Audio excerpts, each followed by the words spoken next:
지금도 그런 사고방식을 가지고 가고 있다는 거죠. 그러니까 문재인처럼 뭐 대한민국 상류층에 이미 진입한 이후에도 월남에 가서 뭐 어쩌고 저쩌고 발언을 한다든지 혹은 창피한 줄도 모르고 월남 혁명을 보면서 희열을 느꼈다 이런 식의 글을 쓰고 창피한 줄도 모르고 신영복이 사상적 스승이라고 부르잖아. 신영복이 누군데? 통역당 아니요. 통역당이 어떤 당인데 북한에 입당하고 북으로부터 달러와 박격포와 권총과 실탄까지 받은 그런 살벌한 지하 조직이었는데 신영복이 감옥에 살거나 감옥에 나온 다음에 나는 공개적으로 장문의 글을 통해서 그때 생각 참 잘못했던 것 같다 이런 말 한 적이 있나? 근데 어떻게 스승이에요? 그런 사람이 스승으로 보인다는 얘기는 그런 관점을 갖고 있다는 얘기거든. 마음속 깊은 곳에서. 안 갖고 계시다면 지금이라도 글을 발표하세요. 인정해 드릴게. 자, 다시 말하자면 원래 매판이라는 용어는 공산당이 중국 공산당이 유산계급, 재산이 있는 계층을 공격하기 위해서 만든 용어인데 실제로 지난 한 1979년 이후 중국이 개혁 개방으로 돌은 이후에 벌어진 일은 뭐냐면 중국의 공산당 인민해방군 세력이 바로 매판 세력이 된 거예요. 이때 매판 세력이 됐다는 의미는 뭐냐면 내부를 식민지화했다고요. 내부를. 해안 지역이 아닌 지역을. 그래서 식민지 출신 사람들이 해안의 공업지대로 와서 일을 하면 불법 체류, 외국인 노동자, 불체 외노자 취급을 해온 거죠. 지금까지. 이제 이런 시스템이었단 말이에요. 이게 중국의 시스템이. 그러니까 이거는 이 시스템이 성격이 체질 개혁이 불가능한 시스템이에요. 예를 들어서 일본 같으면은 고환율의 스틸 드라이브를 걸었다고요. 그래서 미국한테 300일조 얻어맞고 폭망하면서 체질 개선이 되어버렸어요. 고환율의 스틸 드라이브만 이런 정도는 경제 논리 그냥 다시 이식하면은 그냥 또 거기에 적응해서 돌아가요. 근데 이게 아니라 내부를 내부식 민주화 시켰잖아요. 중국 사람들 자체를 중국 정부가 불체 외국인 노동자로 만들었잖아요. 이거 시스템 문제가 되는 거거든. 그게 외발 자전거가 된 거예요. 여기서 경제적 개혁을 한다. 환율 낮추고 위안화 가치 절상해서 스틸 드라이브를 완화시킨다. 이러면 이거는 시스템 꼬꾸라지는 거예요. 이렇게 자기 시스템이 취약하니까 중국이 해온 짓이 뭐냐? 첫째는 대외적으로 공격적인 스탠스를 취하죠. 왜냐하면 자기 시스템이 취약하니까 외부가 다 적으로 보이잖아. 외부 조건이 어떻게 바뀌어가지고 내 시스템의 취약성을 공격할지 모르는 그런 피해망상을 가지게 돼요. 이렇게 시스템이 내부적으로 취약하면. 북한 보면 아시잖아요. 내부적으로 시스템이 취약하니까 외부가 악마로 보이고 그 악마에 대항해서 나의 시스템, 김일성 영생교를 지켜야 되니까 사람이 200만, 300만 굶어 죽더라도 핵과 미사일을 갖춰야겠다. 이렇게 나오는 거 아니에요, 결론이. 자기 내부의 시스템이 취약하니까 외부를 적 혹은 잠재적 적으로 규정하고 거의 공격적으로 대응한다고요. 그게 이제 제1도련, 즉 다시 말하자면 일본 열도, 타이완, 필리핀, 보르네오 이렇게 이어져서 남중국해 아래까지 쭉 감싸는 제1도련이 제1도련 안쪽이 우리 내해다 이거지. 한반도는 친중반미 코리아 연방 될 거고 서해는 내해 중에 내해가 되는 거고 동해 절반도 내해고 저기 중국 정찰기 뜨면 꼭 동해 절반까지 가잖아요. 그 독도선 그러니까 저기 어디야 한국과 일본 사이에 대한해협 중앙을 따라서 쭉 동북향으로 올라가다가 딱 꺾어서 북상해 가지고 독도를 향해서 쭉 간다고요. 그게 뭐냐면 제1도련에서 여기까지가 자기들 거라 이거지. 동해 절반까지. 그러면 그것의 서쪽인 한반도 전체, 서해는 그건 내해 중에 내해고 한반도는 저거 되는 거죠. 친중반미 코리아 연방되고 이런 발상이죠. 그거를 뒷받침해주는 미국의 대미 협상 카드가 북의 핵과 미사일이고 그걸 지원을 해준 거고. 그 다음에 그거 가지고 안 되겠으니까 뭐 어차피 미국도 오펙 산유국들 아주 그냥 신주단지 모시듯이 모시고 살아가니까 오케이 우리도 이참에 반미 성향이 있는 산유국들 완전히 우리 편으로 끌어들이자. 이란, 베네수엘라. 그 다음에 미국이나 이쪽 그 일본이나 이런데 동아시아 쪽에 그 해외 그 에너지도 왔다 갔다 하고 상품도 왔다 갔다 하는 약 한 10조 원 10조 달러 가까이의 상품과 에너지가 왔다 갔다 하는 해양운송 루트 거기 요소요소에 우리 해군기지 짓는다 이거죠. 중국 이런 짓을 해온 거예요. 이런 짓을. 그러니까 대외적으로 이렇게 공격적인 거죠. 그러면 요번에 손절매하면 이거 다 포기해야 된다는 건데 그거 다 포기하면은 글쎄요. 시진핑 및 그를 만들어낸 공산당 안에 그 약간 망상에 취해 있는 집단 또 인민해방군 안에 그 망상에 취해 있는 집단이 온전할 수가 없죠. 온전할 수가 없죠. 그러니까 이걸 포기를 못 한다고. 그 다음에 내부적인 인권 자유 탄압을 또 저지르게 되죠. 이렇게 내부를 식민지화 시켰으니까 사람들이 다른 소리 하는 걸 막아야 되잖아요. 특히 이제 민족적인 차원에서는 신강과 티벳을 아주 그냥 살벌하게 밟고 홍콩에 대해서도 인권과 자유를 탄압하고 기독교나 이런 쪽에 관해서는 종교의 자유를 탄압을 하고 노동인권은 아까 말씀드렸듯이 당연히 탄압하죠. 왜냐? 뭐 대부분의 노동자가 저거니까 그 불체 외노자니까 너 그냥 감옥 좀 살려고 추방해 버리겠다 이거지. 네 고향으로. 이렇게 되는 거죠. 그 다음에 환경인권도 당연히 탄압하고 환경 잘못 떠들면은 개고생하죠. 이제 이런 체제란 말이에요. 자, 이런 체제에서 뒤로 못 물러서는 거예요, 중국이.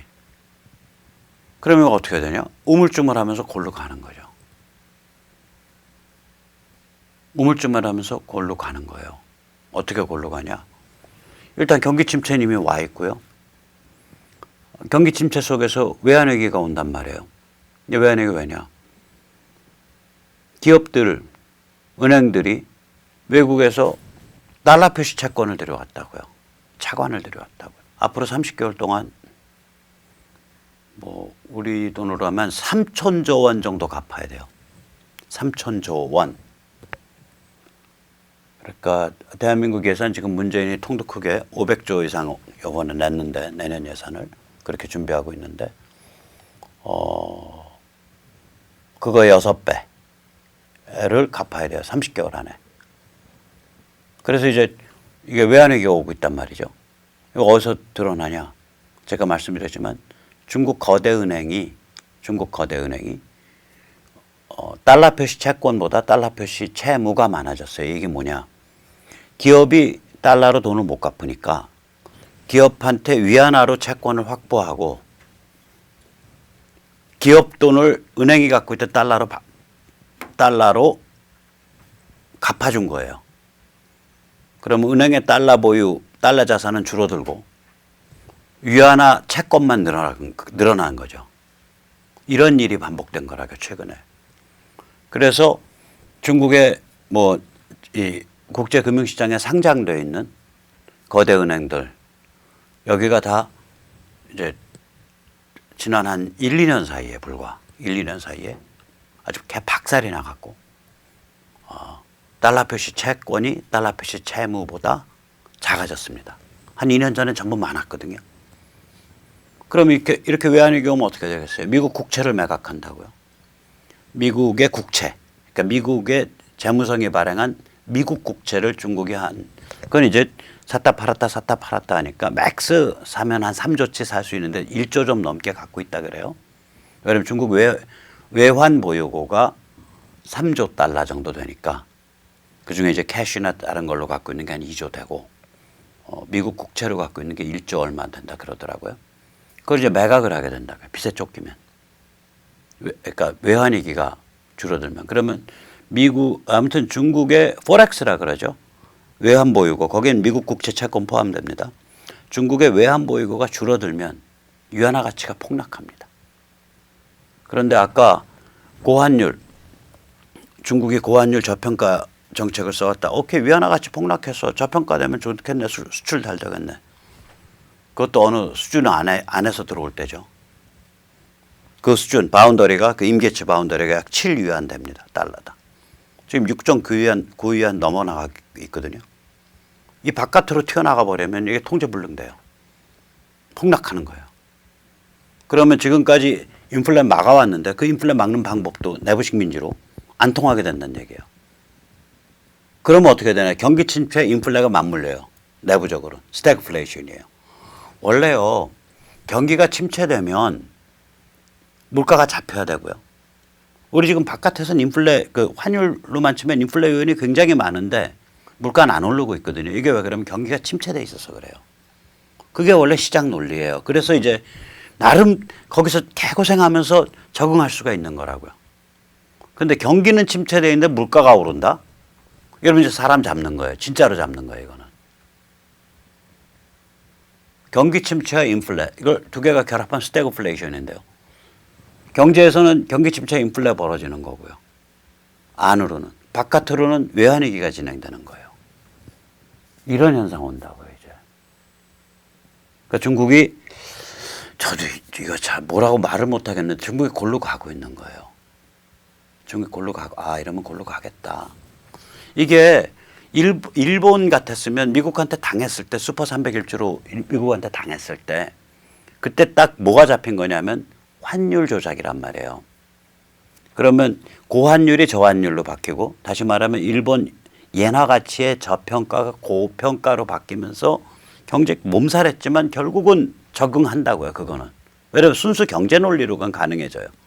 근데 이게 아니라 지금 아까 살펴봤듯이 중국 경제의 맨 마지막 주춧돌은 뭐냐면 내부식 민지예요. 이렇게 내부식 민지를 낀 상태이기 때문에 이거는 그런 식으로 환율 강제 조정만 가지고는 안 된다고요. 미국이 그렇게 조치를 안 하는 거예요. 미국이 딱 짜가지고 아예 디커플링 시켜버리는 거죠. 중국으로부터 그 생산 기지를 바깥으로 빼는 거예요. 그러면 수출 드라이브가 깨지고 중국이 이미 에너지 의존국이고 이미 식량 의존국이니까 중국이 옛날 개혁개방 나섰을 때는요. 에너지도 별로 수입 안 했고요. 식량은 수출했습니다. 그러니까 1980년대 초반에는 그 식량 수출한 돈, 농산물 수출한 돈 가지고 중국이 종잣돈을 만들었어요. 지금은 엄청 들여다가 먹죠.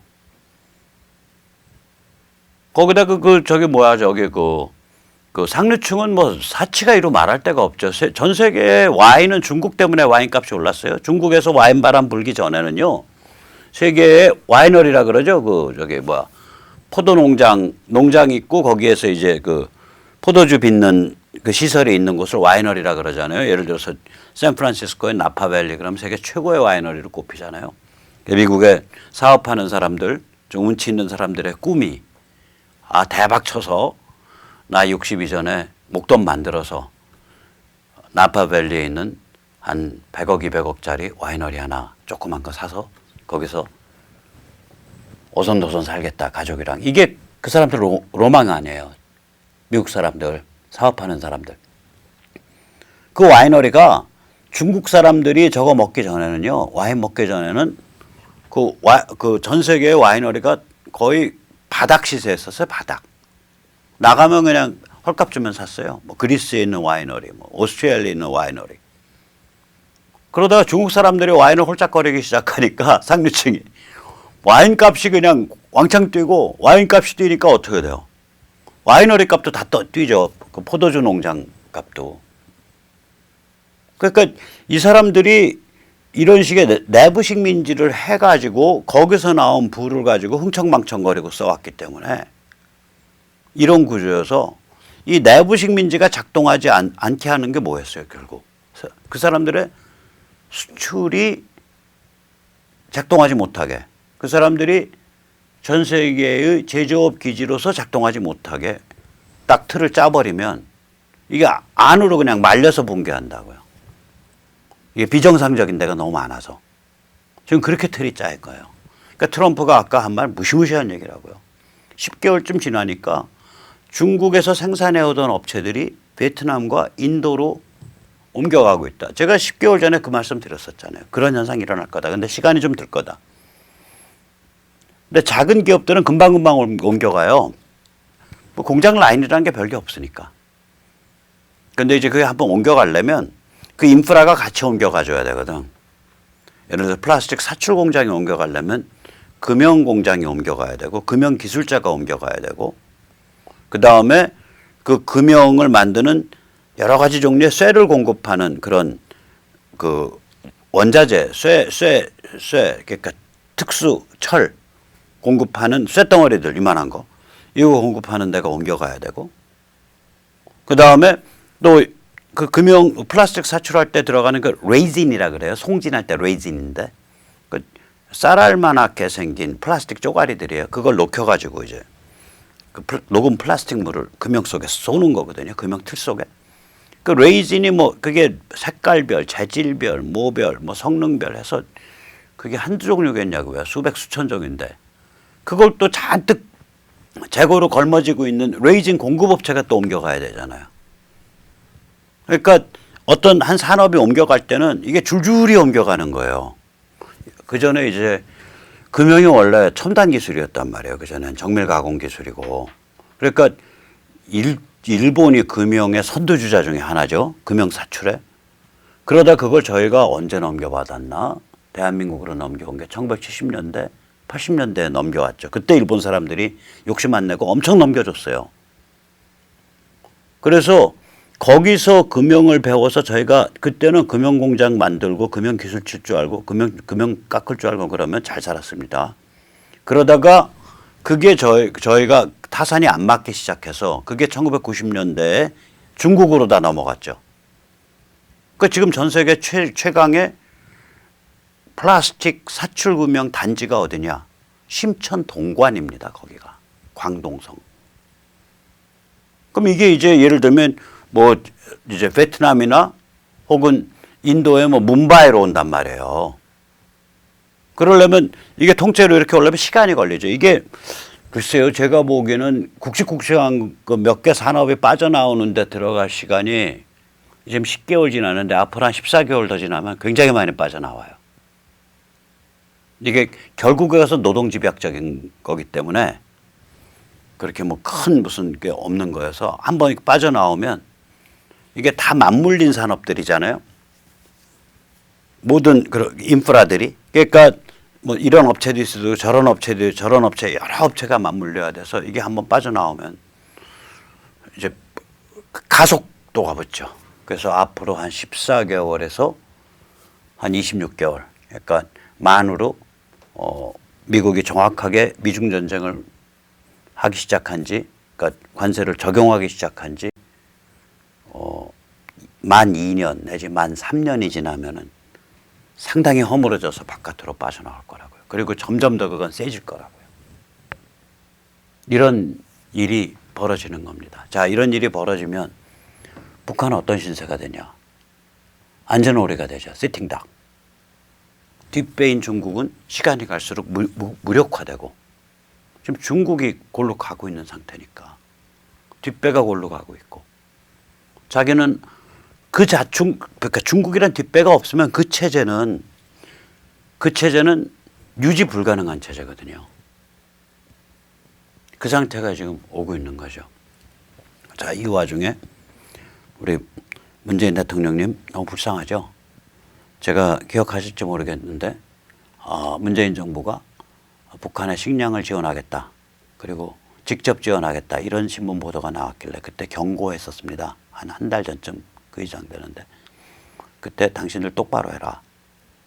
그러니까 당신들이 직접 지원하면 그거는 미국이 용납 안 할 거다. 그리고 당신들이 직접 지원하면 10중 8구 김정은의 통치 자금으로 갈 거다. 실제로 식량을 필요로 하는 사람들한테 직접 가는 게 아니라 지원한 식량이 저기로 갈 거다. 북한의 지배계급한테 갈 거다. 그래서 그들이 암시장에서 식량을 팔아서 그걸 통치자금을 할 거다. 그러니 북에 식량을 보내려면 반드시 유엔을 통해서 보내라.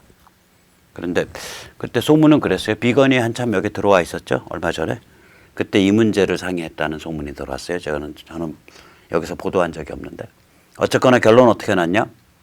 800만 달러를 지원하는데 800만 달러어치의 인도주의적 그런 원조를 하는데 대한민국 정부가 유엔 기구를 통해서 하기로 결론이 났습니다.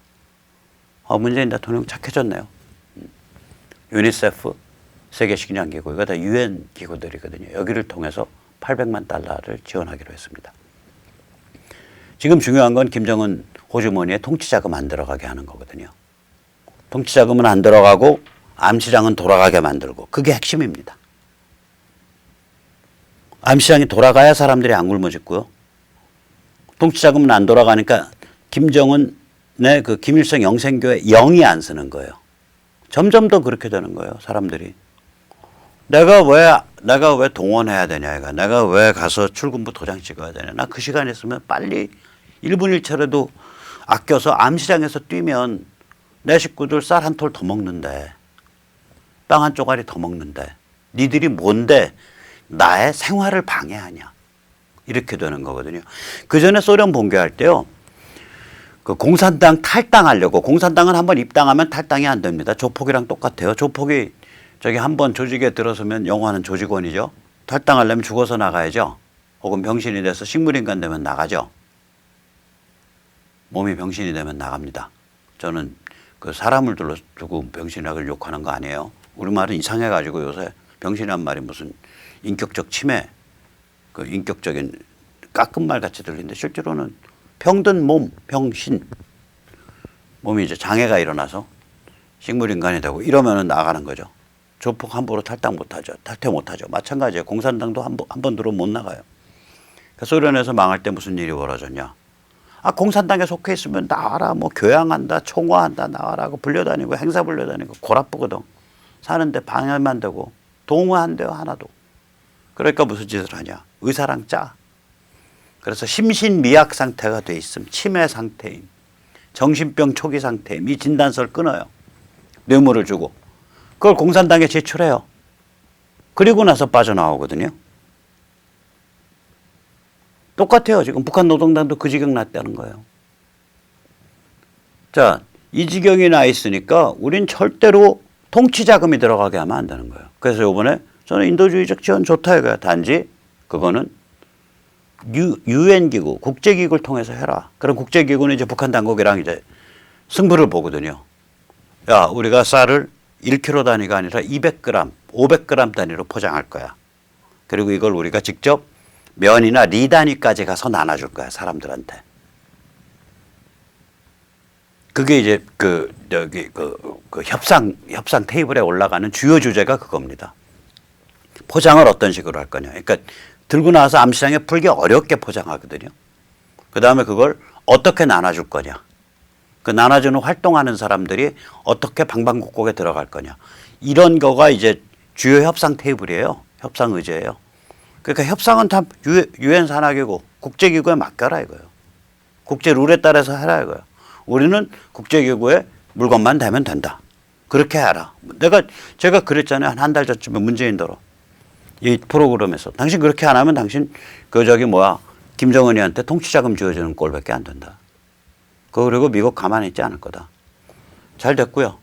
그 다음에 두 번째는 이제 이러니까 이제 문재인 입장에서는 뭔가 쇼는 해야겠지. 그러니까 이제 개성공단 사장님들 190여 명을 이제 방북쇼를 또 벌인답니다. 버리든지 말든지. 그러다가 이제 김정은이가 이제 꼭지 돌죠. 이제 뭐 시덥지 않은 뭐 별것도 아닌 물건 갖고 우리한테 생폼 잡고 지금 니들이 우리를 거지 취급하냐 뭐 이런 식의 논평이 좀 계속 나오고 있잖아. 아마 고생 좀 할 거예요, 문재인. 워낙 고생이 심하니까 이렇게 지지율 뽕이라도 맞고 살아야죠. 저 지지율이 뭐 사실인지 아닌지 모르겠는데 상당수 사람들은 저렇게 나올 리 없다. 체감으로 보면 절대로 49.4%, 1000명 중에 494명이 문재인을 지지한다. 이 절대로 체감해서 저렇게 못 나온다. 그렇게 생각을 하고 있는 상태거든요. 어쨌거나 뭐 지지율 높게 나오니까 기분은 좋겠네. 그런 거라도 위안 삼아서 하루하루 식사 잘 드시고 잠도 좀 웬만큼 주무시고 사시기 바랍니다. 예, 그러면은 이제 오늘 드린 말씀 거의 드렸고요. 아시다시피 이제 우리가 지금 이런 격변 속에서 결국은 이 야당이 앞으로 어떻게 단련돼 나가냐, 또 조중동과 같은 빅미디어가 그래도 어떻게 입바른 소리 좀 할 거냐, 뭐 이게 상당히 중요한 요소예요. 특히 국회의원들은요, 탄핵도 안 되고요, 해산도 안 돼요, 국회는. 그럼 내일 모레라도 만약에 북한에 급한 사태 오면 어떡할 거냐고. 국회가 김정은 사면결의 뭐 이런 거 하면 안 되잖아. 국회가 지금 하는 뭐 패스트 트랙 올리고 이런 거 보면 국회가 나서서 김정은 사면결의 하게 생겼어요.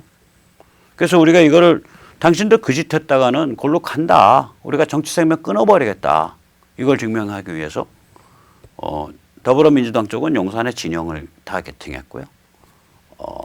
한국당 쪽은 동작을의 나경원 원내대표를 타겟팅했습니다. 원내대표니까. 그래서 목요일 날 5월 23일 날 오후 6시 30분 지하철 4호선 이수역 11번, 12번 출구죠. 4호선도 가고 7호선도 가죠. 네. 시간 있으신 분은 반드시 나와주시면 감사하겠습니다. 그럼 여기까지 모시겠습니다. 감사합니다.